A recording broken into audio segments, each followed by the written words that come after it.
पक्षाचा कार्यकर्ता ते नेता असा प्रवास अनेक दिग्गज नेते पक्षाला सोडून गेल्यावरही मी माझ्यावर विश्वास कार्यकर्ते सोडून गेलेले नाही।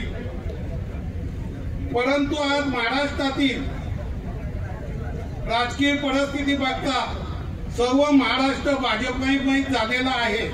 अशातच मी आमच्या पक्षाच्या नेते मंडळींना विनंती केली की आपण महाविकास आघाडीतून बाहेर पडून आपला शेका पक्ष अबाधित ठेवून महायुती सोबत जाऊया किंवा भाजपला उघड पाठिंबा देऊया। सदर निर्णय हा केवळ कार्यकर्त्यांच्या हितासाठी व शेका पक्षाला पुन्हा चांगले दिवस यावेत या उद्देशाने होता।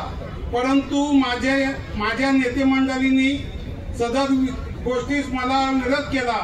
नंतर मी कार्यकर्त्यांच्या हितासाठी भाजपसोबत जाण्याचा निर्णय घेतला आणि मला विश्वास आहे की मी माझ्या सहकार्यासोबत भाजपमध्ये प्रवेश करत असताना मला व माझ्यासोबत आलेल्या सर्व माजी जिल्हा परिषद सदस्य, पंचायत समिती सदस्य, नगरसेवक, ग्रामपंचायत सदस्य, सरपंच व कार्यकर्त्यांना योग्य तो सन्मान तसेच त्यांचे हित जपले जावं ही मंचावर बसलेल्या सर्व मंडळींना माझी विनंती करतो।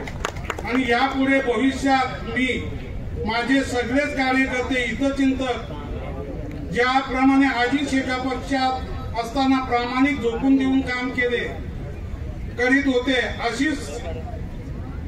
अगदी तशाच प्रकारे मी भारतीय जनता पार्टीमध्ये ही करू इच्छितो, ही ग्वाही देतो।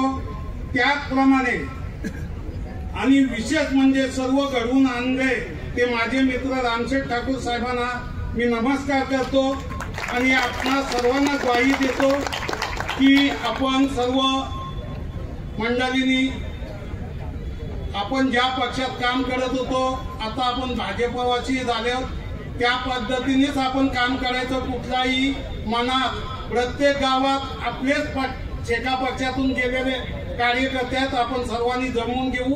कुठेही नेते मंडळींच्या जवळ काय अडचण आल्यास आपण त्यांना सांगू आणि भेटून घेऊ एवढी ग्वाही देतो आणि थांबतो। जय हिंद, जय महाराष्ट्र।